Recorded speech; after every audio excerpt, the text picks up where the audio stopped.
아빠 이름이 뭐니? 회장실의 공기가 순간 얼어붙었습니다. 고급 정장을 입은 노인의 얼굴에서 핏기가 사라지며 떨리는 손에서 만년필이 바닥으로 떨어졌죠. 9살 소년의 입에서 나온 그 이름은 10년 전 실종된 아들의 이름이었습니다. 면접장에 어울리지 않는 작은 아이가 칠판에 쓴 수식을 보며 백만장자 회장은 자신의 운명이 완전히 뒤바뀔 순간이 왔음을 직감했습니다. 과연 이 아이는 누구이며 왜 여기에 있는 것일까요? 지금 사연 시작합니다.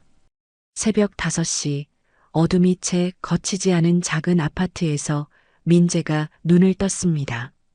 엄마의 거친 기침 소리가 벽을 타고 들려왔죠.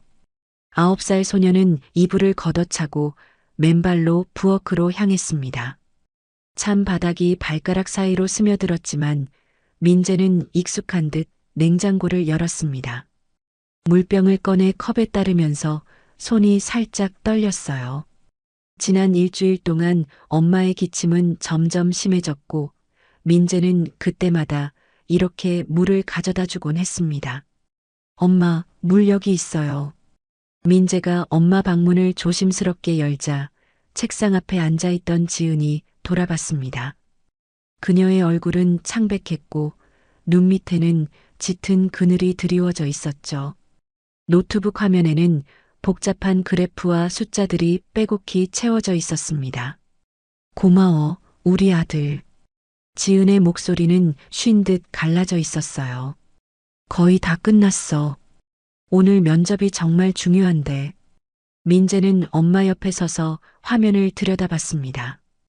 어린 나이지만 패턴을 찾아내는 재능이 있던 그는 금세 무언가를 발견했죠. 엄마, 여기 그래프가 이상해요. 이 숫자들이 계속 3의 배수로 늘어나는데 갑자기 여기서 틀어졌어요. 지은이 놀란 표정으로 아들을 바라봤습니다. 민재가 가리킨 부분을 자세히 보니 정말 계산 실수가 있었어요. 어머, 정말이네. 우리 민재가 어떻게 이걸 찾았지? 민재는 수줍게 웃으며 아빠의 손목시계를 만졌습니다. 아빠가 그랬어요. 숫자는 거짓말을 안 한다고. 패턴이 깨지면 꼭 이유가 있대요. 지은이 아들의 머리를 쓰다듬으려 손을 뻗는 순간 갑작스러운 복통이 그녀를 덮쳤습니다. 얼굴이 순식간에 하얗게 질렸고 이마에는 식은땀이 맺혔죠. 그녀는 배를 움켜잡으며 의자에서 미끄러졌습니다. 민재야. 엄마. 민재가 소리쳤지만 지은은 이미 바닥에 쓰러져 있었어요. 9살 소녀는 한순간도 망설이지 않았습니다.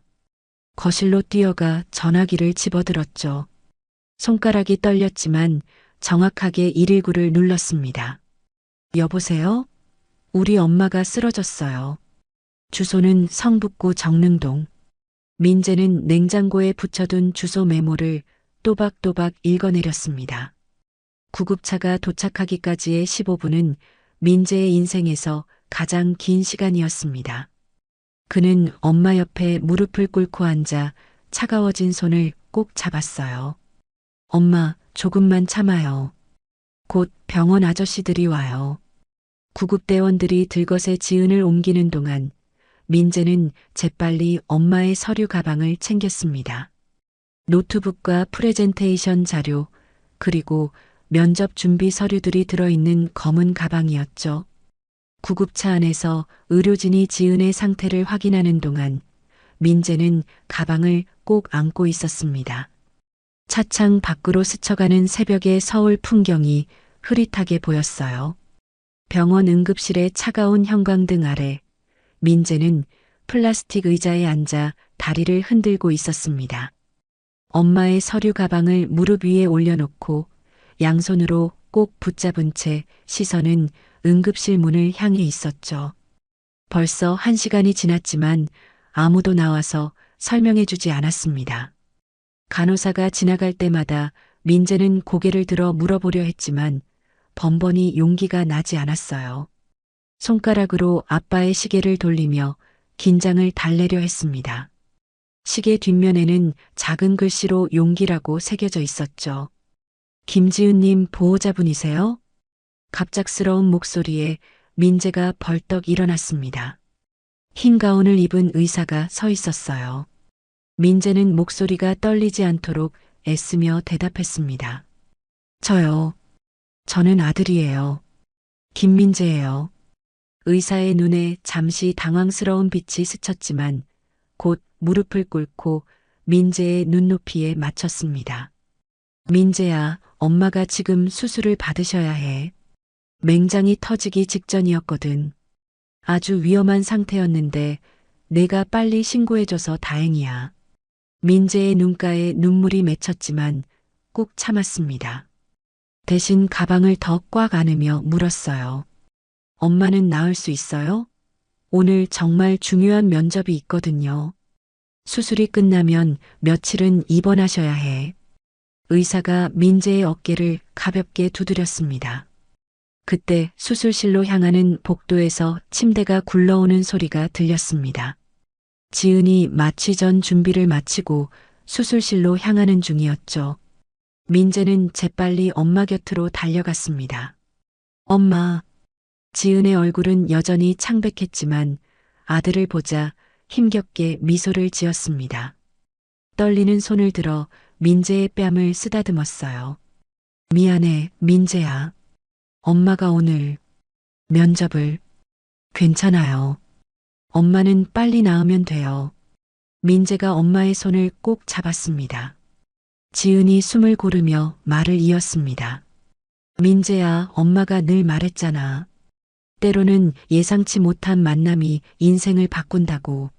내 아빠도 그런 만남이었어. 아빠 얘기는 나중에 해요. 지금은 쉬어야 해요. 민재가 고개를 저었지만 지은은 계속했습니다. 아니야, 들어봐. 엄마가 준비한 이 면접 10년 만의 기회야. 한림그룹이라는 큰 회사인데 그곳에 가면 우리 삶이 달라질 거야. 간호사가 다가와 침대를 밀기 시작했습니다. 지은이 마지막으로 민재를 바라봤어요. 엄마 대신.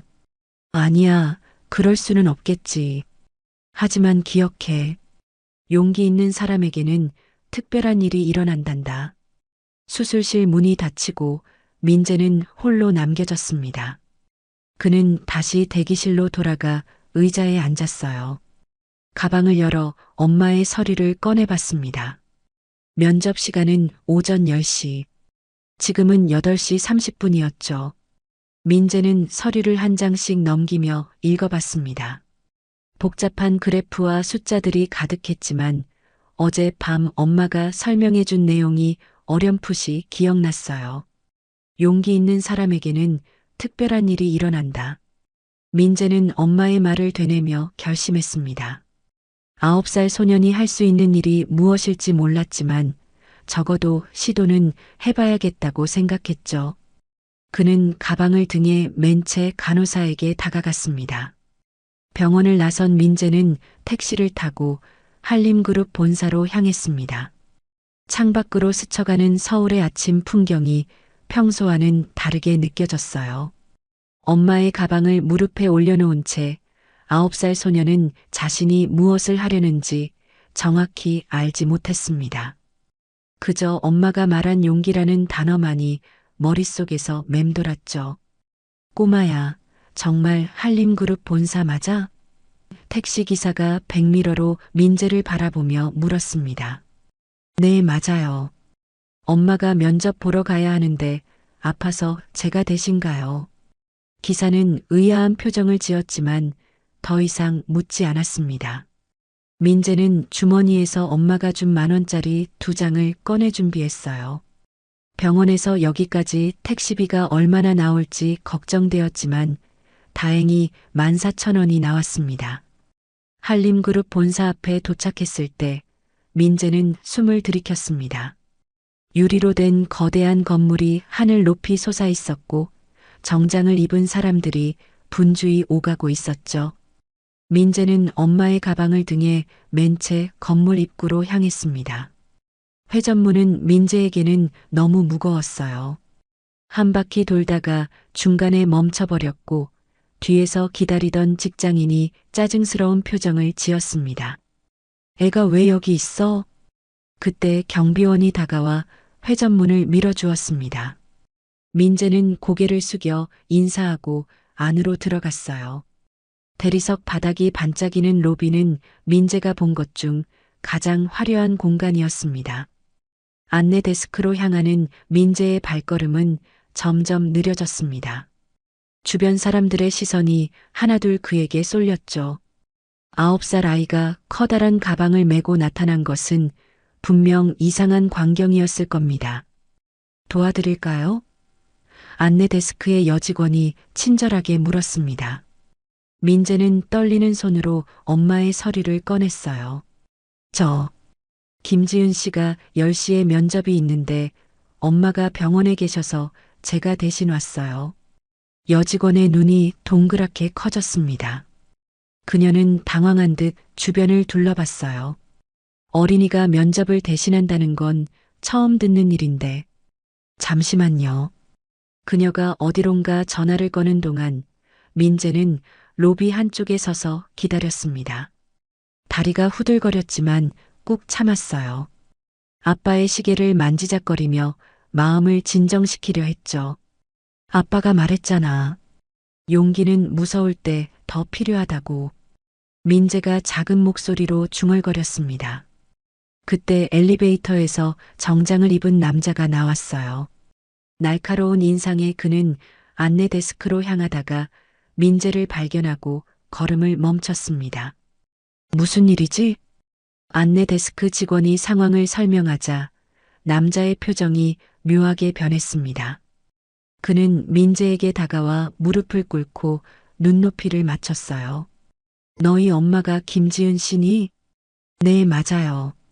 엄마가 정말 열심히 준비했는데 갑자기 아파서 제가 대신 설명할 수 있어요. 남자는 잠시 민재를 바라보다가 일어섰습니다. 그리고 안내 데스크 직원에게 말했죠. 회장님께 보고하고 오겠습니다. 아이를 대기실로 안내해 주세요. 대기실의 가죽 소파는 민재에게는 너무 컸습니다. 발이 바닥에 닿지 않아 공중에 대롱거렸고 무거운 가방은 옆에 놓여 있었죠. 벽에 걸린 시계는 9시 45분을 가리키고 있었습니다. 면접까지 15분 남았어요. 민재는 엄마의 노트북을 꺼내 무릎 위에 올렸습니다. 화면을 켜자 복잡한 그래프와 숫자들이 나타났죠. 어젯밤 엄마가 설명해 준 내용을 떠올리며 슬라이드를 하나씩 넘겼습니다. AI 알고리즘의 효율성 개선 방안. 민재가 작은 목소리로 읽었어요. 그때 문이 열리고 5명의 사람들이 들어왔습니다. 맨 앞에는 아까 만났던 날카로운 인상의 남자가 있었고 그 뒤로 정장을 입은 사람들이 따라 들어왔죠. 마지막으로 들어온 사람은 백발의 노인이었는데 다른 사람들과는 다른 위험이 느껴졌습니다. 김지은 씨가 보낸 아이가 맞나요? 중년의 여성이 의심스러운 눈빛으로 물었습니다. 민재는 소파에서 내려와 고개를 숙였습니다. 네, 맞아요.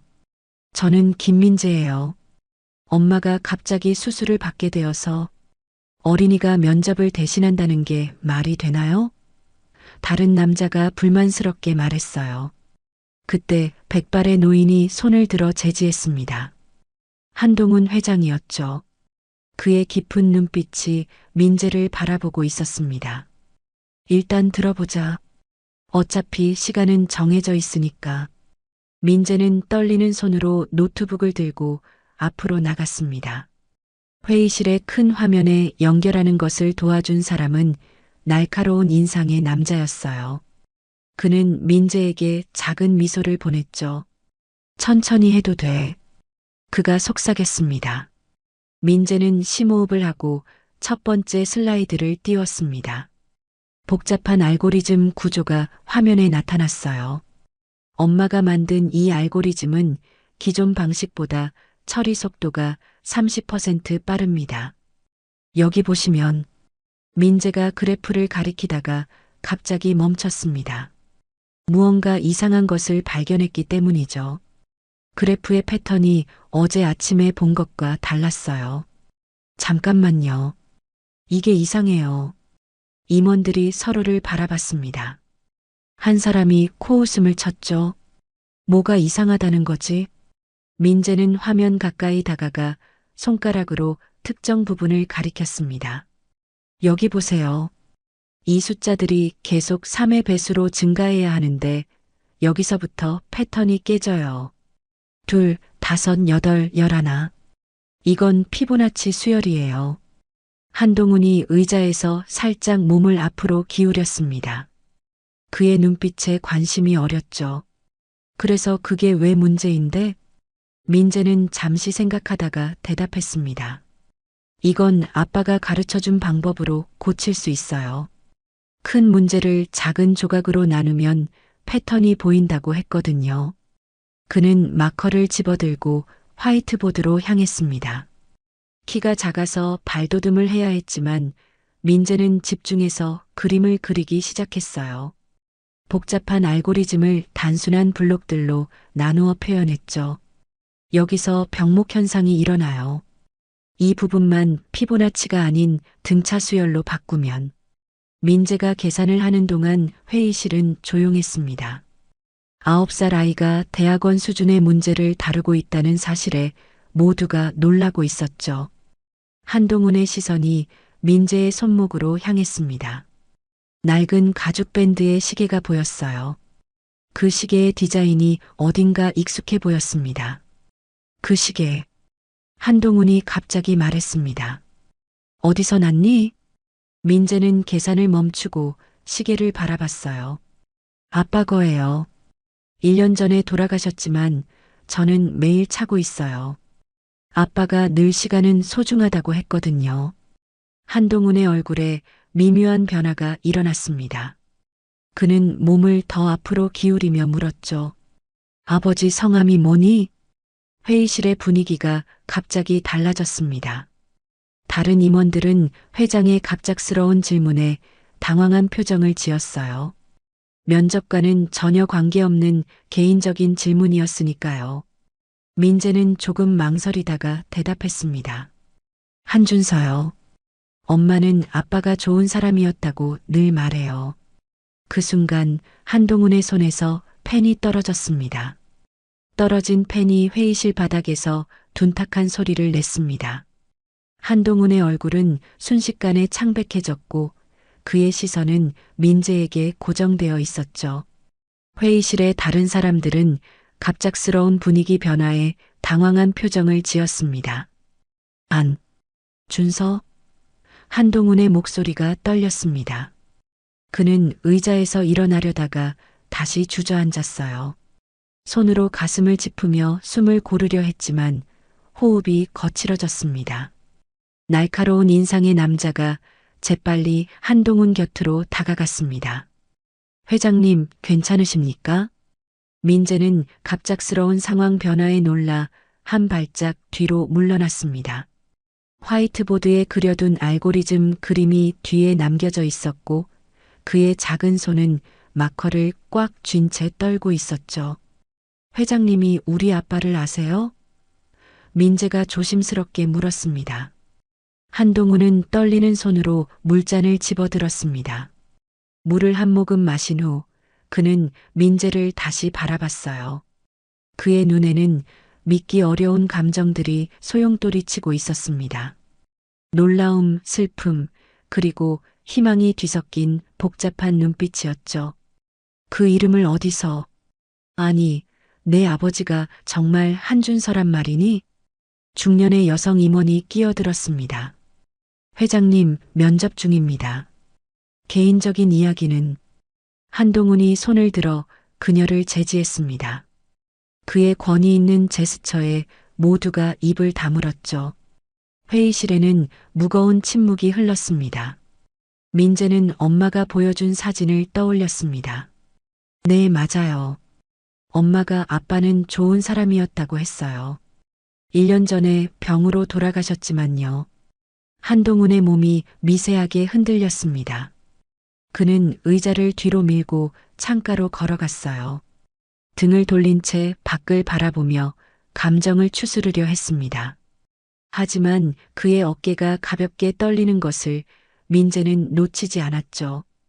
회장님, 이 아이를 내보내고 정식 면접을 진행해야 합니다. 다른 남자 임원이 불만스럽게 말했어요. 그때 한동훈이 돌아섰습니다. 그의 눈가에는 눈물이 맺혀 있었지만 목소리는 단호했습니다. 아니다. 이 아이와 더 이야기를 나눠야겠다. 모두 나가주시오. 하지만 회장님, 지금 당장 한동훈의 목소리가 회의실에 울려 퍼졌습니다. 임원들이 어쩔 수 없이 하나둘 일어섰습니다. 날카로운 인상의 남자는 나가기 전에 민재의 어깨를 가볍게 두드렸어요. 그의 눈빛에는 격려가 담겨 있었죠. 곧 회의실에는 한동훈과 민재 단둘만 남았습니다.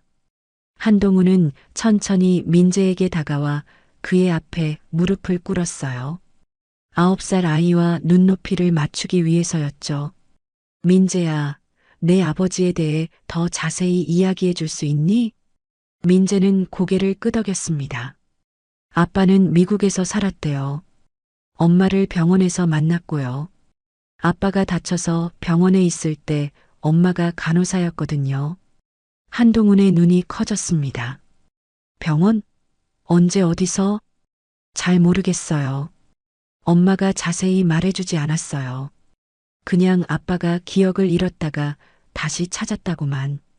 민재가 말을 이어가려는 순간 회의실 문이 다시 열렸습니다. 날카로운 인상의 남자가 급한 표정으로 들어왔어요. 회장님, 병원에서 연락이 왔습니다. 이 아이 어머니의 수술이 끝났다고. 한동훈이 벌떡 일어났습니다. 그의 눈에는 결연한 의지가 담겨 있었죠. 당장 병원으로 가자. 민재야, 같이 가자꾸나. 내 엄마를 만나봐야겠다. 민재는 당황스러웠지만 고개를 끄덕였습니다. 한동훈이 이렇게까지 급하게 움직이는 이유를 알 수 없었지만 엄마를 빨리 보고 싶은 마음은 같았으니까요.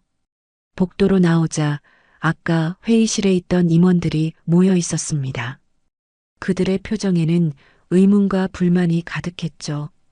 회장님, 대체 무슨 일이십니까? 중년 여성이 물었습니다. 한동훈은 잠시 멈춰서서 그들을 바라봤습니다. 그의 얼굴에는 10년 만에 찾아온 희망과 두려움이 동시에 어려 있었어요. 이 아이가 내 손자일지도 모른다. 그 한마디에 복도가 술렁였습니다. 민재는 놀란 눈으로 한동훈을 올려다봤어요. 손자라니, 그게 무슨 말일까요? 9살 소년의 작은 세계가 갑자기 흔들리기 시작했습니다. 검은 승용차가 한림그룹 본사를 빠져나왔습니다. 뒷좌석에는 한동훈과 민재가 나란히 앉아 있었고 운전석에는 날카로운 인상의 남자가 있었죠. 그는 박성민 전무였습니다. 차 안의 공기는 무겁고 팽팽했어요. 민재는 창밖을 바라보며 혼란스러운 마음을 정리하려 했습니다. 갑자기 나타난 할아버지라니, 그것도 이렇게 큰 회사의 회장님이라니. 9살 소년에게는 너무나 벅찬 현실이었죠. 한동훈은 민재를 곁눈질로 바라봤습니다. 아이의 옆모습에서 준서의 어린 시절 모습이 겹쳐 보였어요. 똑같은 각도로 고개를 기울이는 습관, 생각에 잠길 때 입술을 살짝 깨무는 모습까지도 닮아 있었습니다. 민재야. 한동훈이 조심스럽게 말을 꺼냈습니다. 내 아버지가 혹시 왼쪽 어깨에 작은 흉터가 있었니? 민재가 놀란 듯 한동훈을 바라봤어요. 어떻게 아세요? 엄마가 그랬어요. 아빠가 어렸을 때 나무에서 떨어져서 다쳤다고. 한동훈의 눈에 눈물이 맺혔습니다. 그는 떨리는 손으로 입을 가렸어요. 박성민이 백미러로 회장의 모습을 확인하며 조심스럽게 말했습니다. 회장님, 확실해지고 있습니다. 알아, 성민아. 하지만 어떻게. 준서가 살아있었다니. 민재는 두 어른의 대화를 듣고 더욱 혼란스러워졌습니다. 자신의 작은 손으로 아빠의 시계를 만지작거렸어요. 시계의 차가운 금속이 떨리는 손끝에 닿았습니다. 차가 병원 주차장에 도착했을 때 한동훈은 잠시 차 안에 앉아 있었습니다. 마치 병원 문을 들어서는 순간 모든 것이 현실이 될 것을 두려워하는 듯 했죠. 할아버지, 민재가 조심스럽게 불렀습니다. 그 호칭에 한동훈이 깜짝 놀랐어요. 아직 확실하지 않은 상황에서 민재가 먼저 할아버지라고 불렀기 때문이죠. 아, 미안. 그냥 회장님이 그렇게 말씀하셔서. 아니다. 괜찮아. 한동훈이 민재의 머리를 쓰다듬었습니다. 가자. 내 엄마를 만나야겠다. 병원 복도를 걸어가는 동안 민재는 한동훈의 손을 잡았습니다. 작은 손과 주름진 큰 손이 만났어요. 한동훈은 그 따뜻함에 가슴이 뭉클했습니다.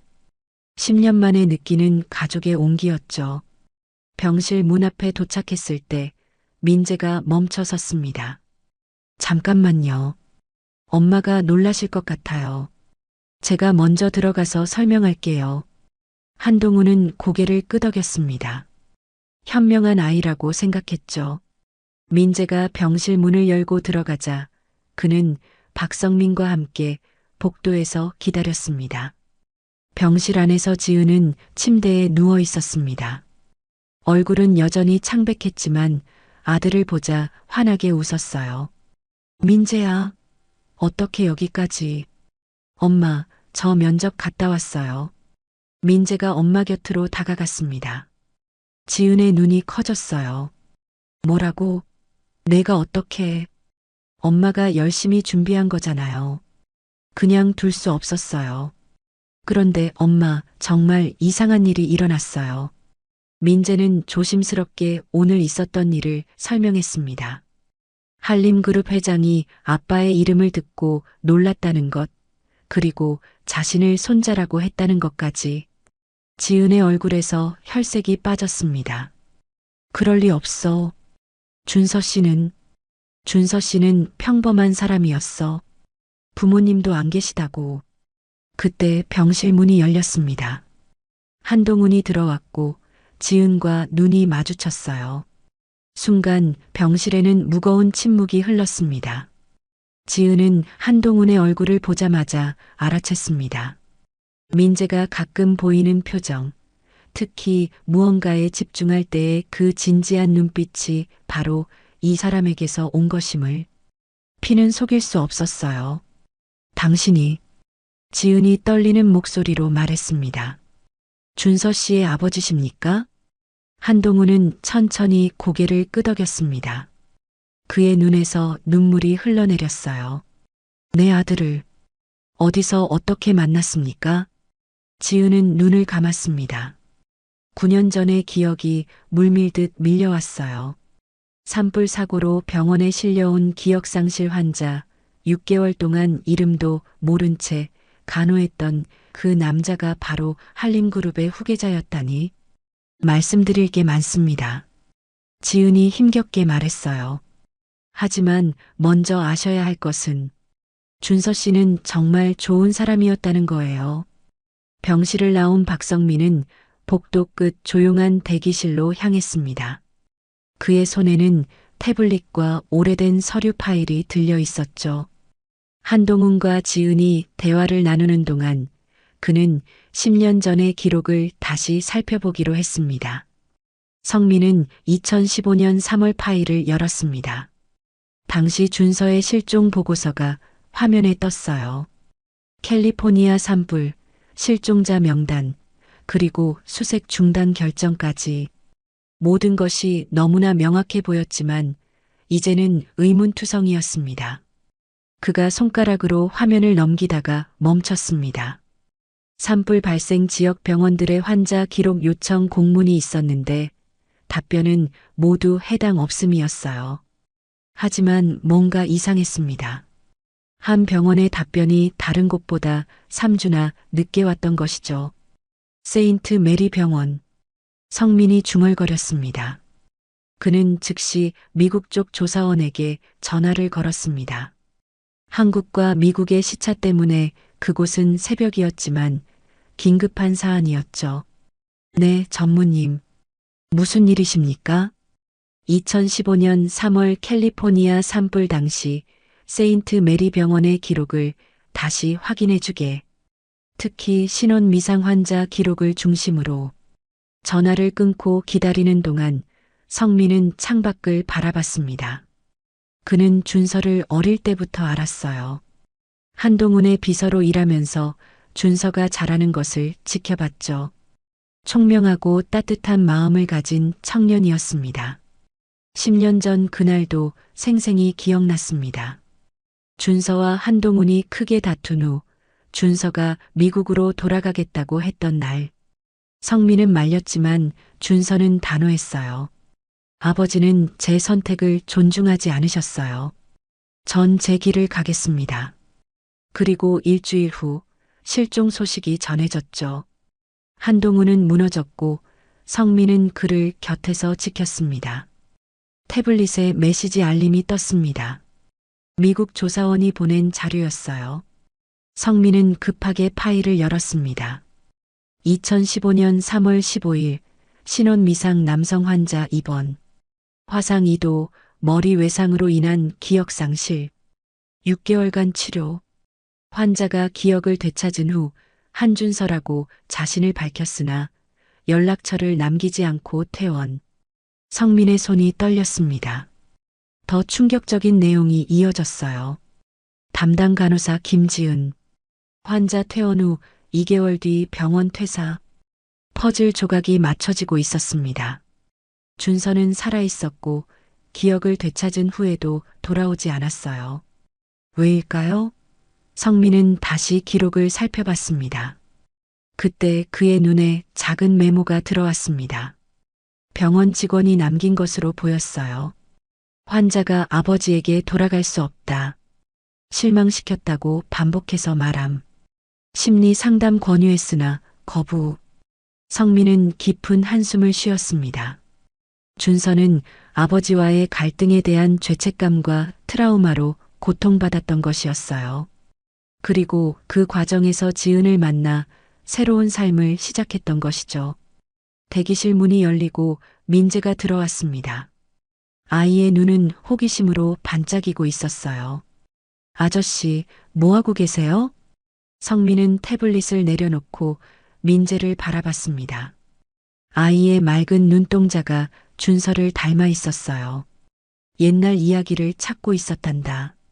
내 아빠에 대한 이야기를. 민재가 성민 옆에 앉았습니다. 아빠를 아셨어요? 응, 아주 잘 알았지. 훌륭한 사람이었어. 하지만 때로는 너무 착해서 남의 마음을 먼저 생각했단다. 민재는 고개를 끄덕였어요.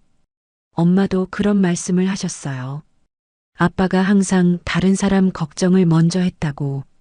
성민은 민재의 머리를 쓰다듬었습니다. 이 아이가 있다는 것, 그것만으로도 준서의 삶이 행복했을 거라는 위안이 되었어요. 민재야, 혹시 아빠가 할아버지에 대해 뭐라고 하신 적 있니? 민재는 잠시 생각하더니 대답했습니다. 한 번은 아빠가 꿈에서 무서운 할아버지를 만났다고 했어요. 그런데 깨고 나서 많이 슬퍼하셨어요. 왜 그러셨는지는 모르겠어요. 성민의 가슴이 먹먹해졌습니다. 준서는 끝까지 아버지를 그리워했던 것이었어요. 단지 화해할 용기를 내지 못했을 뿐이었죠. 다음 날 아침, 민재는 한림그룹 본사 77층에 마련된 임시 어린이 휴게실에 있었습니다. 지은은 아직 입원 중이었고 한동훈은 민재를 회사로 데려왔어요. 어린이 휴게실은 원래 직원 휴게실이었는데 급하게 아이를 위한 공간으로 꾸며놓았죠. 민재는 커다란 창문 앞에 서서 서울 시내를 내려다봤습니다. 9살 소년에게는 마치 장난감 도시처럼 보였어요. 작은 자동차들이 개미처럼 움직이고 한강은 은빛 리본처럼 도시를 가로지르고 있었습니다. 심심하지 않니? 젊은 여직원이 들어오며 물었습니다. 그녀는 인사팀의 최유리 대리였어요. 민재는 고개를 저었습니다.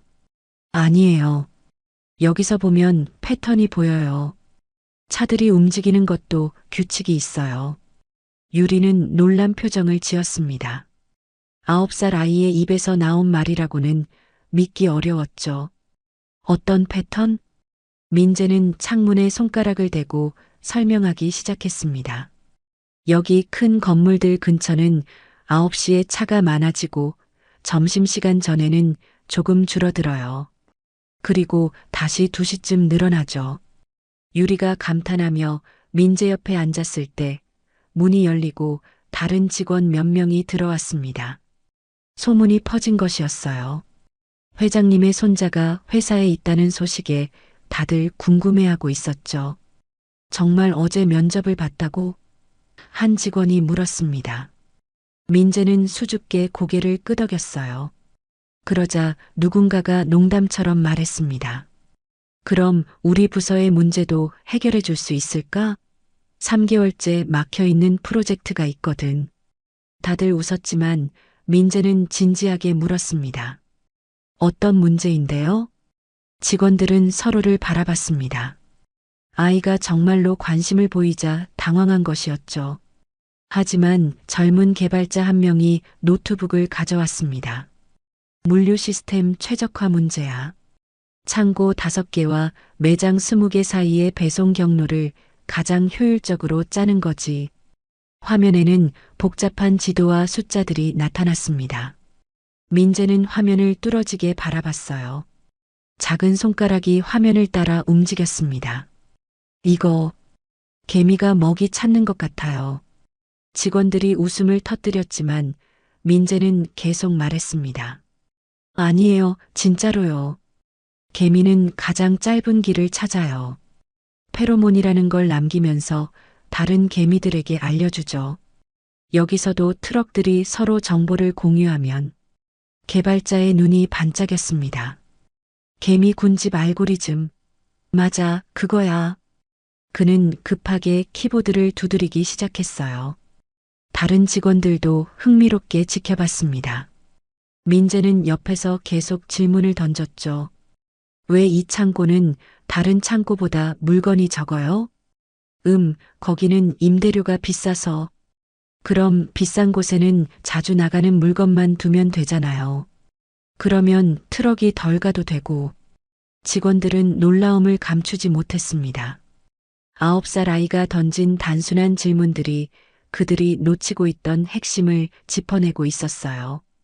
점심시간이 되자 소문은 더욱 퍼졌습니다. 회장님의 손자가 개발팀의 문제를 해결하는데 도움을 줬다는 이야기가 회사 전체에 알려진 것이었죠. 오후에는 더 많은 직원들이 찾아왔습니다. 마케팅팀, 기획팀, 심지어 재무팀까지 모두가 민재의 독특한 시각에 흥미를 느꼈어요. 우리 신제품 이름을 못 정하고 있는데 마케팅팀 과장이 말했습니다. 민재는 제품 설명을 듣고 잠시 생각했어요. 아이들이 좋아할 이름이에요? 그럼 부르기 쉽고 기억하기 쉬워야 해요. 그리고 뭔가 재밌는 소리가 나면 좋겠어요. 그렇게 오후 내내 민재는 직원들과 이야기를 나눴습니다. 때로는 엉뚱한 대답도 했지만 그 안에는 늘 신선한 관점이 담겨 있었죠. 재밌었니? 한동훈이 물었습니다. 민재는 힘차게 고개를 끄덕였어요. 네, 어른들도 궁금한 게 많더라고요. 저한테 물어봐 주셔서 기뻤어요. 한동훈의 마음이 따뜻해졌습니다. 이 아이가 회사에 가져온 것은 단순한 아이디어가 아니었어요. 순수한 호기심과 편견 없는 시각, 그리고 무엇보다 따뜻한 마음이었습니다. 직원들의 얼굴에 오랜만에 진짜 미소가 떠오른 것을 보며 한동훈은 깨달았죠. 어쩌면 이 작은 손자가 자신과 회사 모두를 변화시킬 수 있을지도 모른다고. 한림그룹 본사 최상층에 위치한 회장실은 무거운 침묵에 잠겨 있었습니다. 한동훈은 책상 앞에 앉아 봉인된 서류 봉투를 바라보고 있었어요. DNA 검사 결과가 담긴 봉투였죠. 손가락이 미세하게 떨렸지만 그는 쉽게 봉투를 열지 못했습니다. 문이 열리고 박성민이 들어왔습니다. 그의 표정에는 긴장감이 어려 있었어요. 회장님, 혼자 보시겠습니까? 한동훈은 잠시 망설이다가 고개를 저었습니다. 아니야, 같이 보자. 내가 있어야 내가 버틸 수 있을 것 같다. 성민은 한동훈 옆에 섰습니다. 10년 동안 그를 보자 하며 함께 해온 시간들이 주마등처럼 스쳤어요. 준서를 잃은 후 무너졌던 한동훈을 곁에서 지켜봤던 그였기에 이 순간의 무게를 누구보다 잘 알았습니다. 한동훈이 천천히 봉투를 열었습니다. 하얀 종이가 나타났고 그 위에는 차가운 숫자와 그래프들이 인쇄되어 있었죠. 그의 시선이 맨 아래 결론 부분으로 향했습니다. 친자관계 확률 99.9%. 한동훈의 손에서 종이가 떨어졌습니다. 그는 의자에 깊이 몸을 묻었어요. 눈을 감고 깊은 숨을 들이쉬었지만 가슴 속에서 솟구치는 감정을 억누를 수 없었습니다. 준서야. 그의 입에서 아들의 이름이 새어나왔습니다. 내가 정말로 살아있었구나. 성민은 조용히 손수건을 건넸습니다. 한동훈의 눈에서 눈물이 흘러내렸어요. 10년 만에 흘리는 눈물이었죠. 내가 그 아이를 죽였다고 생각했어. 내 고집 때문에, 내 오만함 때문에 준서가 죽었다고. 성민은 한동훈의 어깨에 손을 올렸습니다. 이제라도 알게 되신 게 다행입니다. 민재를 통해 준서가 다시 돌아온 거예요. 한동훈은 고개를 끄덕였습니다. 그는 책상 서랍에서 준서의 사진을 꺼냈어요. 20살의 준서가 환하게 웃고 있는 사진이었습니다. 민재가 이 사진과 똑같이 웃더라. 그 순간 알았어야 했는데 그때 노크 소리가 들렸습니다. 문이 열리고 민재가 들어왔어요. 아이는 할아버지의 빨간 눈을 보고 걱정스러운 표정을 지었습니다. 할아버지, 왜 우세요? 한동훈은 민재에게 손짓했습니다. 아이가 다가오자 그는 무릎을 꿇고 민재와 눈높이를 맞췄어요. 민재야, 이제 확실해졌다. 넌 정말로 내 손자야. 민재는 고개를 갸웃거렸습니다. 그럼 아빠가 정말로 할아버지의 아들이었어요? 그래. 내가 너무 늦게 알았구나. 한동훈이 민재의 작은 손을 잡았습니다. 할아버지가 많이 미안해. 민재는 한동훈의 눈물을 닦아주며 말했어요. 괜찮아요. 엄마가 그랬어요. 가족은 언제라도 다시 만날 수 있다고. 한동훈은 민재를 꼭 안았습니다. 아이의 작은 몸에서 따뜻한 온기가 전해졌어요. 준서의 체온과 같은 온도였습니다. 성민은 조용히 물었습니다. 이제 어떻게 하실 겁니까? 한동훈은 민재를 아는 채로 대답했습니다.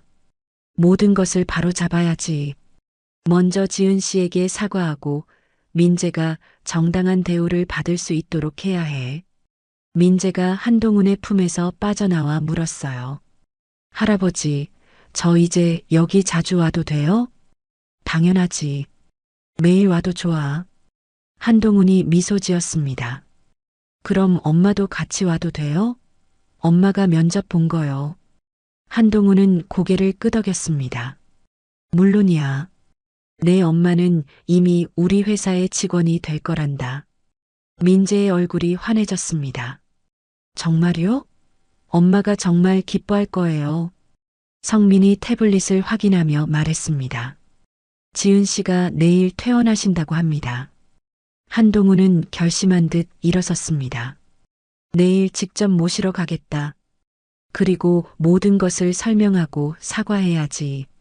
민재는 할아버지의 손을 잡고 창가로 갔습니다. 서울의 풍경이 한눈에 내려다 보였어요.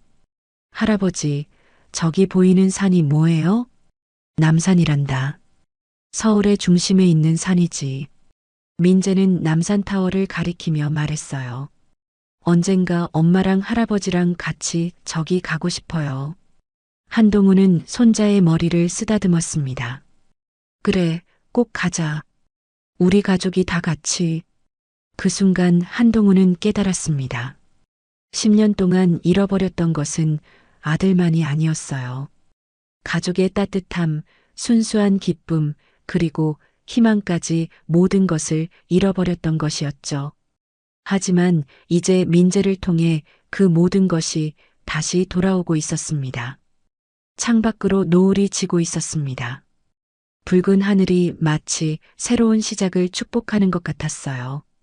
한림그룹 본사 15층 회의실에는 긴장된 분위기가 감돌고 있었습니다. 오미경 재무이사가 긴급 임원회의를 소집한 것이었죠. 그녀는 날카로운 눈빛으로 모인 이사들을 둘러봤습니다. 여러분도 들으셨겠지만 회장님께서 갑자기 나타난 손자를 인정하셨습니다. 오미경의 목소리에는 차가운 계산이 깔려 있었어요. 회의실에 모인 임원들이 서로를 바라봤습니다. 이미 회사 전체에 소문이 퍼진 상태였죠. 회장의 손자라는 9살 아이가 회사에 나타났다는 이야기는 모두가 알고 있었습니다.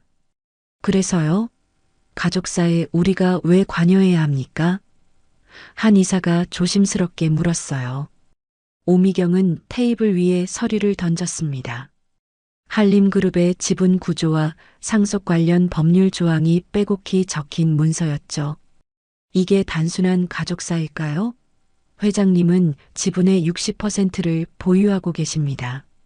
만약 그 아이가 법적 상속인으로 인정되면 회사의 미래가 어떻게 될지 생각해 보셨습니까? 실내에 무거운 침묵이 흘렀습니다. 임원들의 표정이 하나둘 굳어지기 시작했어요. 오미경은 노트북을 열어 화면을 보여줬습니다. 더 큰 문제가 있습니다. 그 아이의 어머니 김지은 씨의 배경을 조사해 봤어요. 화면에는 지은의 이력이 나타났습니다. 하지만 오미경이 강조한 부분은 달랐어요. 미혼모로 아이를 키워온 여성이 갑자기 나타나 회장님의 손자라고 주장합니다. DNA 검사 결과가 나왔다고는 하지만 정말 믿을 수 있을까요? 오 이사님, 그건 너무 나간 추측 아닙니까? 젊은 이사가 반박했습니다. 오미경의 눈빛이 더욱 날카로워졌어요. 추측이라고요? 그럼 왜 10년이나 숨어 있다가 이제야 나타났을까요? 회장님이 나이가 드시고 판단력이 흐려진 시점에 그녀는 일어서며 창밖을 바라봤습니다. 계산된 제스처였죠. 주주들이 이 사실을 알면 어떻게 생각할까요? 갑작스러운 상속 구조 변경은 주가에 직접적인 영향을 미칩니다. 한 이사가 불안한 표정으로 물었어요. 그래서 어떻게 하자는 겁니까? 오미경은 돌아서며 차가운 미소를 지었습니다. 일단 언론을 통해 여론을 조성해야 합니다. 검증되지 않은 상속자의 등장이라는 프레임으로요. 그녀는 휴대폰을 꺼내 들었습니다. 제가 아는 기자들이 있습니다. 내일 아침 신문에는 흥미로운 기사가 실릴 겁니다. 하지만 회장님이 가만히 계실까요? 누군가가 걱정스럽게 물었어요. 오미경은 확신에 찬 표정으로 대답했습니다. 회장님은 감정에 휩싸여 계십니다. 10년 만에 찾은 가족이라는 감동에 빠져 있죠. 하지만 주주들과 시장은 다릅니다. 냉정하게 판단할 겁니다. 그때 회의실 문이 열렸습니다. 박성민이 들어섰어요. 그의 표정은 평온했지만 눈빛에는 경계심이 담겨 있었습니다. 무슨 회의를 하고 계십니까? 제게는 통보가 없었는데요. 오미경은 당황하지 않고 대답했습니다. 임원들끼리 간단한 의견 교환을 하고 있었습니다. 성민은 테이블 위의 서류들을 힐끗 봤어요. 상속 관련 문서들이 눈에 들어왔죠. 회장님의 가족사에 대해 논의하신 모양이군요. 회사의 미래와 관련된 중요한 사안입니다. 오미경이 반박했어요. 성민은 차분하게 말했습니다. 그 아이는 이미 DNA 검사로 확인된 회장님의 친손자입니다. 더 이상의 논란은 필요 없습니다. 오미경의 입꼬리가 올라갔어요. 과연 그럴까요? 전무님도 아시겠지만 대중의 인식은 과학적 증명과는 다릅니다. 성민은 오미경을 똑바로 바라봤습니다. 두 사람 사이에 팽팽한 긴장감이 흘렀어요. 오 이사님, 충고 하나 하겠습니다. 선을 넘지 마십시오. 저는 회사를 위해 일할 뿐입니다. 오미경이 차갑게 대답했죠. 성민은 더 이상 말하지 않고 회의실을 나갔습니다. 복도를 걸으며 휴대폰을 꺼냈어요. 한동훈에게 보고해야 했습니다. 한편 오미경은 회의실에 남은 임원들을 다시 둘러봤습니다. 내일부터 일이 재미있어질 겁니다. 각자 입장을 정하시기 바랍니다. 그녀의 차가운 미소 뒤에는 야망이 숨어 있었습니다. 이번 기회를 통해 한림그룹의 권력 구조를 뒤흔들 계획이었죠. 9살 아이의 등장은 그녀에게는 절호의 기회였습니다. 다음 날 아침 민재는 할아버지 집 거실에서 텔레비전을 보고 있었습니다. 지은이 오늘 퇴원하기로 되어 있어서 한동훈과 함께 병원에 가기 전 잠시 쉬는 중이었죠. 그때 아침 뉴스에서 한림그룹 로고가 나타났습니다. 긴급 뉴스입니다. 한림그룹에 갑작스럽게 등장한 후계자 논란이 일고 있습니다. 민재의 눈이 커졌습니다. 화면에는 자신이 회사 건물로 들어가는 모습이 흐릿하게 나왔어요. 누군가 몰래 찍은 영상이었죠. 한림그룹 한동훈 회장이 최근 9살 남자아이를 손자로 인정했다는 소식이 전해졌습니다. 하지만 이 아이의 등장 시기와 배경에 대해 의문을 제기하는 목소리가 커지고 있습니다. 한동훈이 급하게 거실로 들어왔습니다. 그의 얼굴은 굳어 있었어요. 리모컨을 잡아 텔레비전을 끄려 했지만 민재가 말렸습니다. 할아버지, 전화 온 거예요. 왜 이런 뉴스가 나와요? 한동훈은 민재를 안심시키려 했지만 그의 목소리에도 분노가 담겨 있었습니다. 걱정하지 마. 할아버지가 해결할게. 그때 박성민이 황급히 들어왔어요. 그의 손에는 여러 신문이 들려 있었습니다. 회장님, 모든 주요 일간지가 일제히 같은 내용을 보도했습니다. 누군가 의도적으로 정보를 흘린 것 같습니다. 신문의 헤드라인은 충격적이었습니다. 한림그룹 경영권 승계 혼란, 검증되지 않은 상속자의 등장, 주주들의 우려 커져. 민재는 신문을 보며 눈물이 그렁그렁했어요. 제가 나쁜 아이인가요? 한동훈은 민재를 꼭 안아주었습니다. 아니야.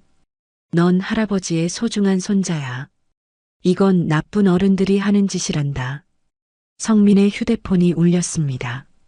그는 잠시 통화한 후 심각한 표정으로 돌아섰어요. 회장님, 주가가 장 시작과 동시에 급락하고 있습니다. 15%나 떨어졌습니다. 한동훈의 주먹이 떨렸습니다. 그는 오미경의 지심을 직감했어요. 하지만 지금은 민재가 더 중요했습니다. 병원으로 가는 차 안에서 민재는 창밖만 바라보고 있었습니다. 평소의 밝은 모습은 온데간데 없었어요. 작은 어깨가 축 처져 있었죠. 할아버지, 엄마가 이 뉴스를 보면 어떡해요? 한동훈은 손자의 손을 꼭 잡았습니다. 엄마는 이해하실 거야. 우리가 가족이라는 게 중요한 거지. 다른 사람들이 뭐라고 하든 상관없어. 병원에 도착했을 때 입구에는 기자들이 몰려 있었습니다. 카메라 플래시가 터지고 마이크가 들이밀어졌어요. 한 회장님, 갑작스러운 상속자 인정에 대해 한 말씀. 주주들의 반발에 대해 어떻게 생각하십니까? 아이의 신원이 확실한 겁니까? 민재는 플래시 세례에 겁을 먹고 할아버지 뒤에 숨었습니다. 작은 몸이 부들부들 떨리고 있었어요. 한동훈은 민재를 보호하며 기자들을 밀치고 병원으로 들어갔습니다. 병실에서 지은은 이미 뉴스를 보고 있었습니다. 그녀의 얼굴은 창백했고 손에는 휴대폰이 들려 있었어요. 화면에는 악의적인 댓글들이 가득했죠. 죄송합니다. 저 때문에. 지은이 눈물을 흘리며 말했습니다. 한동훈은 고개를 저었어요. 아닙니다. 이건 제 책임입니다.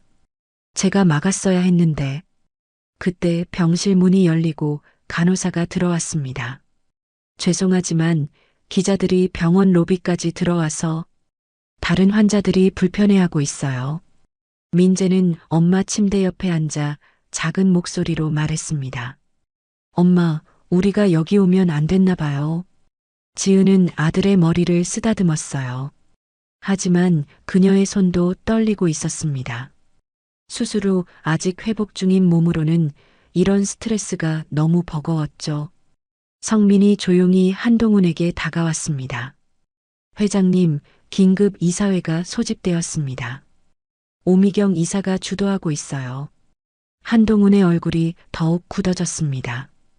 회사와 가족, 두 전선에서 동시에 싸워야 하는 상황이 된 것이었죠. 민재야, 엄마랑 잠시 있어줄래? 할아버지가 잠깐 다녀올게. 민재는 불안한 눈빛으로 할아버지를 바라봤지만 고개를 끄덕였습니다. 한동훈이 나간 후 병실에는 무거운 침묵이 흘렀어요. 지은이 힘겹게 말했습니다. 민재야, 미안해. 엄마가 더 조심했어야 했는데. 민재는 엄마의 손을 잡았어요. 괜찮아요. 우리는 나쁜 짓 안 했잖아요. 아빠가 늘 말했죠? 진실은 결국 이긴다고. 하지만 9살 소년의 작은 위로도 밖에서 들려오는 소란을 막을 수는 없었습니다. 창밖으로는 여전히 기자들의 카메라가 반짝이고 있었고 뉴스에서는 계속해서 한림그룹의 혼란을 보도하고 있었어요. 민재는 아빠의 시계를 만지며 생각했습니다. 어른들의 세계는 왜 이렇게 복잡한 걸까요? 그저 할아버지를 만나고 싶었을 뿐인데 모든 것이 이렇게 꼬여버렸습니다. 병원 중환자실의 차가운 복도에서 민재는 작은 의자에 앉아 있었습니다. 지은의 상태가 급격히 악화되어 다시 응급수술을 받게 된 것이었어요. 스트레스로 인해 수술 부위에 합병증이 생긴 것이었죠. 민재의 작은 손은 아빠의 시계를 꼭 쥐고 있었습니다. 시계 바늘이 가리키는 시간은 밤 10시. 벌써 5시간째 기다리고 있었어요. 할아버지는 회사의 긴급 이사회 때문에 자리를 비운 상태였습니다. 아빠, 어떻게 해야 해요? 민재가 시계를 보며 중얼거렸습니다. 복도 끝에서 박성민이 걸어왔습니다. 그의 얼굴에는 피로가 가득했어요. 이사회에서 오미경 측의 공격이 거세졌고 일부 이사들이 한동훈의 경영 능력에 의문을 제기하기 시작했다는 소식을 가져왔죠. 민재야, 혼자 있어서 무섭지 않니? 성민이 옆에 앉으며 물었습니다. 민재는 고개를 저었어요. 엄마 곁에 있어야 해요. 제가 없으면 엄마가 더 아플 것 같아요. 성민은 민재의 머리를 쓰다듬었습니다. 9살 아이가 감당하기에는 너무나 큰 무게였죠. 그때 민재의 주머니에서 작은 종이가 떨어졌습니다. 성민이 주워보니 지은이 써준 메모였어요. 민재야, 엄마가 만약 더 아프게 되면 이 주소로 가렴. 엄마의 친구 집이야. 민재는 눈물을 흘리며 말했습니다. 엄마가 혹시 모른다면서. 하지만 전 안 갈 거예요. 엄마 곁에 있을 거예요. 성민의 가슴이 먹먹해졌습니다. 그는 민재를 안아주며 위로했어요. 한편 한림그룹 이사회실에서는 격렬한 논쟁이 벌어지고 있었습니다. 오미경이 준비한 자료들이 스크린에 띄워졌어요. 주가는 이틀 만에 30% 하락했습니다. 외국인 투자자들이 대거 이탈하고 있습니다. 오미경의 목소리가 회의실에 울렸습니다. 한동훈은 침착하게 대응하려 했지만 마음속으로는 병원에 있을 민재가 걱정되었습니다. 일시적인 현상입니다. 진실이 밝혀지면. 진실이요? 한 이사가 끼어들었습니다. 회장님, 감정에 치우쳐서 회사를 위험에 빠뜨리고 계신 건 아닙니까? 그 순간 한동훈의 휴대폰이 울렸습니다. 병원에서 온 전화였어요. 그의 얼굴이 순식간에 창백해졌습니다. 지금 당장 가봐야 합니다. 한동훈이 일어서며 말했습니다. 오미경이 차가운 미소를 지었어요. 회장님, 지금은 회사의 운명이 걸린 순간입니다. 한동훈은 그녀를 똑바로 바라봤습니다. 회사보다 중요한 게 있습니다. 가족입니다. 그는 회의실을 나갔고 이사들 사이에서는 수군거림이 퍼졌습니다. 병원에 도착한 한동훈은 민재를 발견했습니다. 아이는 중환자실 문 앞에서 무릎을 꿇고 기도하고 있었어요. 하느님, 제발 우리 엄마를 살려주세요. 제가 뭐든 다 할게요. 할아버지 회사에 안 갈게요. 그냥 평범한 아이가 될게요. 제발. 한동훈의 눈에 눈물이 맺혔습니다. 그는 민재 옆에 무릎을 꿇었어요. 민재야. 민재가 돌아보자 눈물로 범벅이 된 얼굴이 보였습니다. 할아버지, 엄마가 위험하대요. 한동훈은 민재를 꼭 안았습니다. 괜찮을 거야. 엄마는 강한 사람이니까. 하지만 그의 목소리도 떨리고 있었습니다. 모든 것을 잃을지도 모른다는 두려움이 그를 짓누르고 있었어요. 수술실 불빛이 꺼졌습니다. 의사가 나왔고 그의 표정은 밝지 않았어요. 다행히 위기는 넘겼습니다. 하지만 앞으로 며칠이 고비입니다. 절대 안정이 필요해요. 민재는 안도의 한숨을 내쉬었지만 여전히 불안했습니다. 그는 중환자실 유리창 너머로 엄마를 바라봤어요. 각종 기계에 둘러싸인 엄마의 모습이 너무나 작고 연약해 보였습니다. 할아버지, 이게 다 제 잘못이죠? 민재가 작은 목소리로 물었어요. 한동훈은 강하게 고개를 저었습니다. 아니야. 이건 나쁜 어른들의 잘못이야. 내 잘못이 아니란다. 그 순간 민재는 주머니에서 무언가를 꺼냈습니다. 접힌 종이였는데 펼쳐보니 아빠가 엄마에게 썼던 편지의 복사본이었어요. 지은이 항상 간직하고 있던 것이었죠. 아빠가 엄마에게 쓴 편지예요. 여기 보세요. 한동훈은 떨리는 손으로 편지를 받았습니다. 준서의 글씨가 선명했어요. 지은아, 우리가 함께 만들 미래가 기대돼. 우리 아이는 분명 특별할 거야. 그리고 언젠가는 아버지도 우리를 이해해 주실 거야. 병원 대기실의 새벽빛이 창문으로 스며들었습니다. 민재는 할아버지 옆 의자에서 잠이 들었다가 갑자기 눈을 떴어요. 무언가 꿈을 꾼 것 같았는데 아빠가 시계를 가리키며 웃고 있는 모습이었습니다. 민재는 손목의 시계를 바라봤습니다. 새벽 5시를 가리키고 있었어요. 그런데 이상했습니다. 시계의 뒷면이 살짝 들떠 있는 것 같았죠. 작은 손가락으로 조심스럽게 만져보니 뭔가 틈이 있었습니다. 할아버지, 민재가 한동훈을 깨우려다가 멈췄습니다. 할아버지는 의자에 기대어 겨우 잠들어 있었어요. 민재는 혼자서 시계 뒷면을 열어보기로 했습니다. 작은 홈에 손톱을 넣어 살짝 들어 올리자 뚜껑이 열렸어요. 그 안에는 아주 작게 접힌 종이와 함께 작은 사진이 들어 있었습니다. 사진 속에는 젊은 아빠와 할아버지가 함께 웃고 있었어요.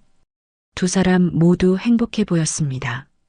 민재는 떨리는 손으로 종이를 펼쳤습니다. 아빠의 글씨였어요. 아버지께 제가 돌아갈 용기가 없어서 이렇게라도 마음을 전합니다.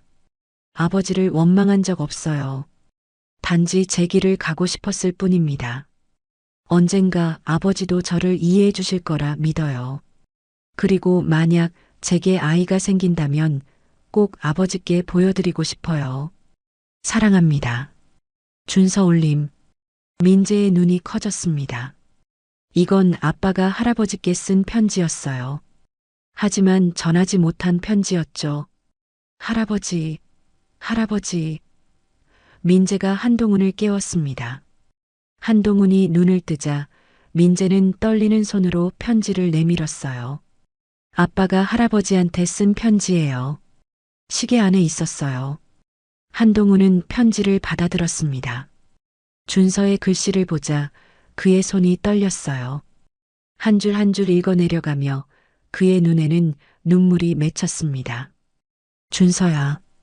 한동훈이 편지를 가슴에 안았습니다. 내가 날 원망하지 않았구나. 그때 박성민이 급하게 들어왔습니다. 그의 표정은 밝았어요. 회장님, 미국에서 새로운 증거가 도착했습니다. 성민은 서류를 내밀었습니다. 준서가 병원에서 퇴원할 때 작성한 서류였는데 거기에는 준서의 친필 서명과 함께 메모가 적혀 있었어요. 언젠가 아버지께 돌아가고 싶습니다. 하지만 먼저 제 가족을 만들고 당당한 모습으로 찾아뵙겠습니다. 한동훈은 두 개의 증거를 손에 들고 깊은 숨을 들이쉬었습니다. 이걸로 충분해. 준서가 우리 아들이었다는 것, 그리고 민재가 우리 손자라는 것을 증명할 수 있어. 민재는 할아버지의 손을 잡았어요.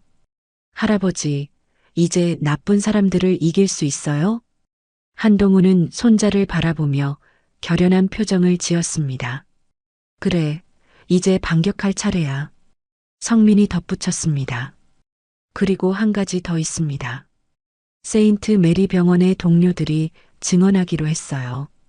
준서 씨와 지은 씨가 어떻게 만났는지, 얼마나 서로 사랑했는지를. 민재는 아빠의 시계를 다시 차고 일어섰습니다. 작은 가슴에는 새로운 용기가 솟아났어요. 엄마한테도 알려드려야 해요.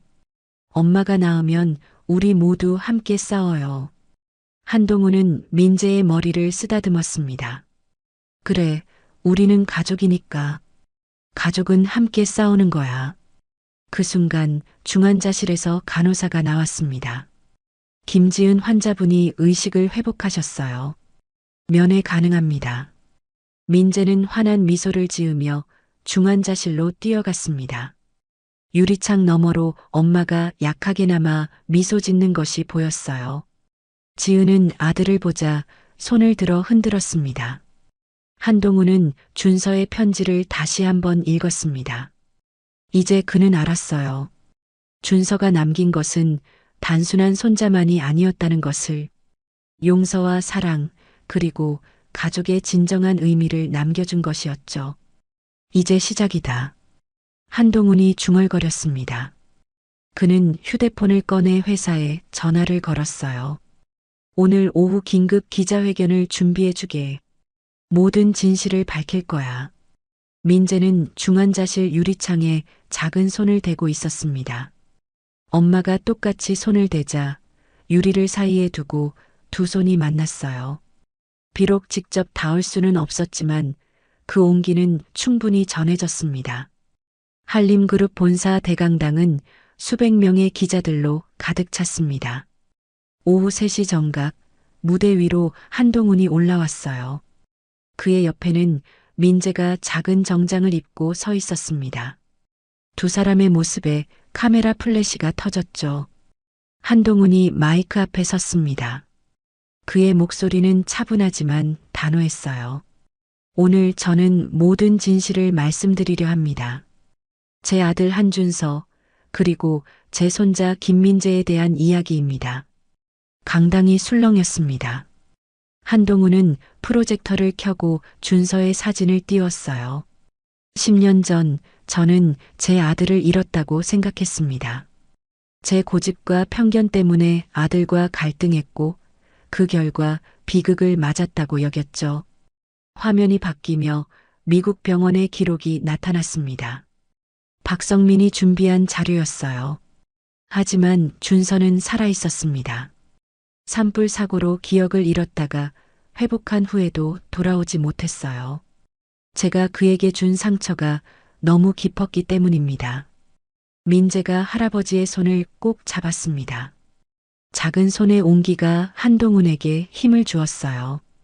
한동훈은 준서가 시계에 숨겨둔 편지를 꺼내 들었습니다. 이것은 제 아들이 저에게 쓴 편지입니다. 전하지 못한 마음이 담겨 있죠. 그는 떨리는 목소리로 편지를 읽기 시작했습니다. 강당은 숨소리조차 들리지 않을 정도로 조용해졌어요. 편지를 다 읽은 한동훈의 눈에는 눈물이 맺혀 있었습니다. 저는 아들에게 용서를 구합니다. 그리고 이제라도 그가 남긴 가족을 지키겠습니다. 그때 강당 뒤쪽에서 소란이 일어났습니다. 오미경이 몇몇 이사들과 함께 들어온 것이었어요. 회장님, 감동적인 이야기지만 회사 경영과는 별개입니다. 오미경이 외쳤습니다. 한동훈은 그녀를 차갑게 바라봤어요. 오 이사, 당신이 언론에 허위 정보를 흘린 증거가 있습니다. 화면에 새로운 자료가 떴습니다. 오미경이 기자들과 주고받은 이메일, 통화 기록, 그리고 조작된 문서들이었죠. 오미경의 얼굴이 창백해졌습니다. 그건 당신은 회사를 위한다고 했지만 실은 자신의 야망을 위해 9살 아이를 공격했습니다. 한동훈의 목소리에 분노가 담겼어요. 그 순간 민재가 앞으로 나섰습니다. 작은 목소리지만 또렷했어요. 저는 김민재입니다. 9살이에요. 제가 할아버지 회사에 처음 온 건 엄마를 돕고 싶어서였어요. 기자들이 주목했습니다. 민재는 계속 말했어요. 어른들이 저를 거짓말쟁이라고 했어요. 하지만 저는 거짓말 안 했어요. 아빠는 정말 한준서고 할아버지는 정말 제 할아버지예요. 가족은 피로 증명하는 게 아니라 마음으로 아는 거예요. 민재의 순수한 말에 강당 분위기가 바뀌었습니다. 기자들 중 일부는 고개를 끄덕이기 시작했어요. 박성민이 추가 자료를 공개했습니다. 세인트 메리 병원 직원들의 증언 영상이었죠. 준서와 지은이 얼마나 서로를 사랑했는지, 민재가 태어났을 때 준서가 얼마나 기뻐했는지 생생하게 전해졌습니다. 준서는 늘 말했어요. 언젠가 아버지께 당당하게 가족을 소개하고 싶다고. 한 간호사의 증언이었습니다. 오미경은 더 이상 반박할 수 없었습니다. 증거는 명백했고 여론도 돌아서고 있었어요. 한동훈이 마지막으로 말했습니다. 저는 회장직에서 물러나지 않을 것입니다. 대신 회사를 더 나은 곳으로 만들겠습니다. 가족의 가치를 아는 기업, 사람을 먼저 생각하는 기업으로.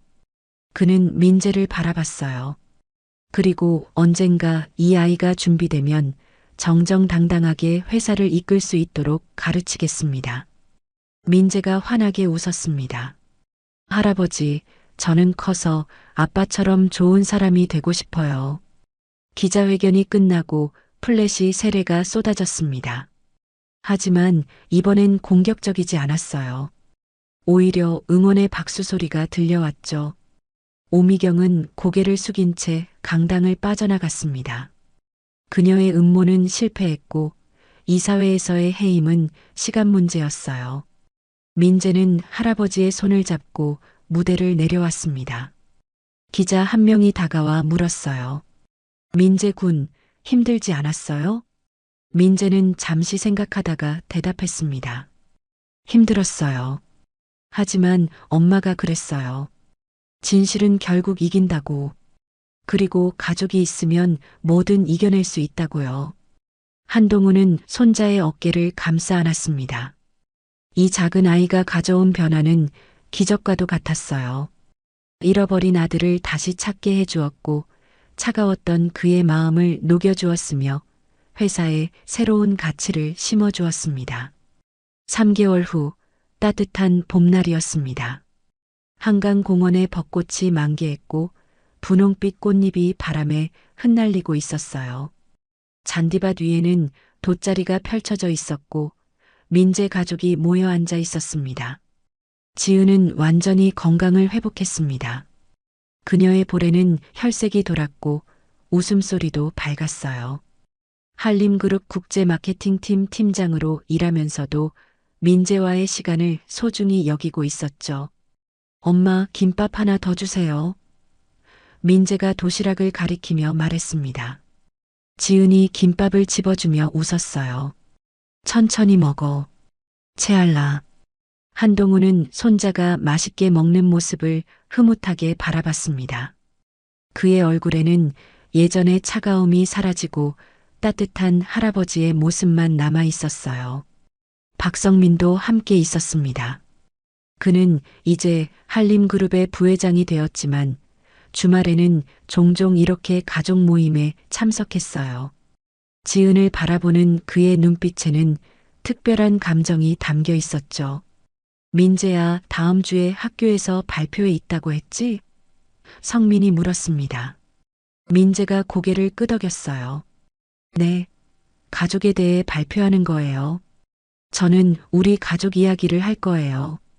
어떤 이야기를 할 건데? 한동훈이 궁금해했습니다. 민재는 잠시 생각하다가 대답했어요. 용기 있는 아이가 할아버지를 만난 이야기요. 그리고 가족이 다시 하나가 된 이야기도요. 모두가 미소를 지었습니다. 민재의 순수한 시각으로 본 그들의 이야기는 정말 특별했으니까요. 그때 민재가 가방에서 무언가를 꺼냈습니다. 직접 만든 작은 액자였어요. 안에는 가족 사진이 들어 있었는데 한동훈과 지은, 민재, 그리고 성민까지 모두 함께 찍은 사진이었습니다. 이거 만들었어요.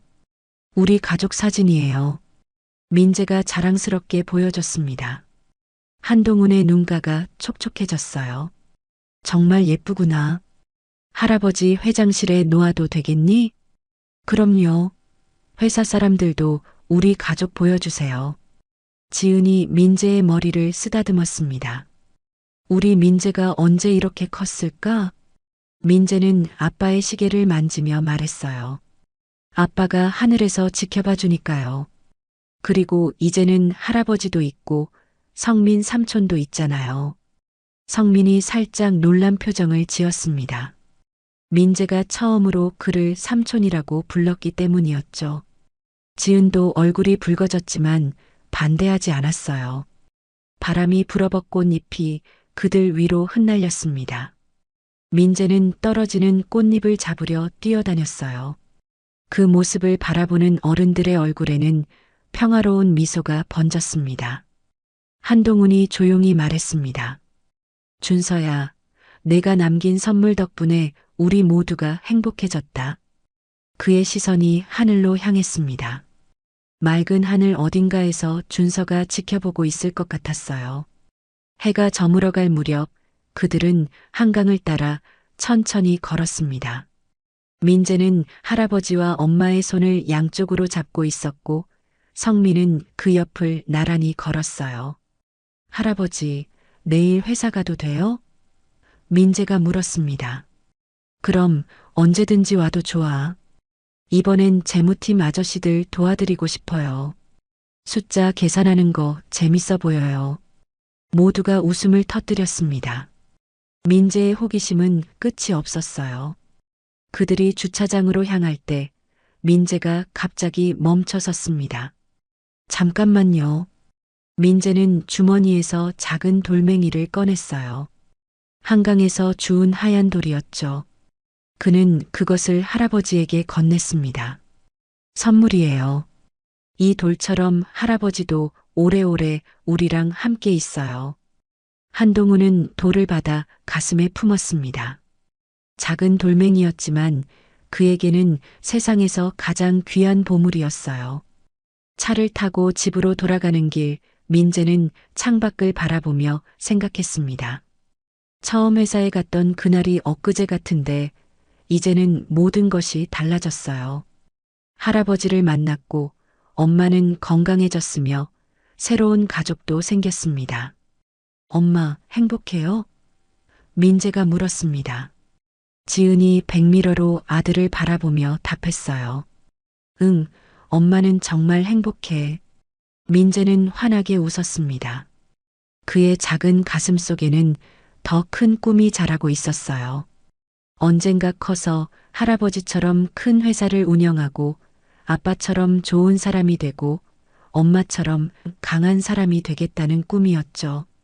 하지만 지금은 그저 9살 소년으로 남아있고 싶었습니다.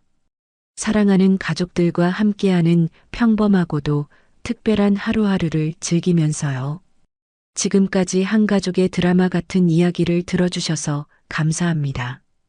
이 가족에게 하고 싶은 이야기가 있거나 응원을 해주고 싶다면 댓글 달아주세요. 그럼 오늘도 건강한 하루 되시고 다음에도 좋은 이야기로 찾아오겠습니다. 인생은 드라마였습니다.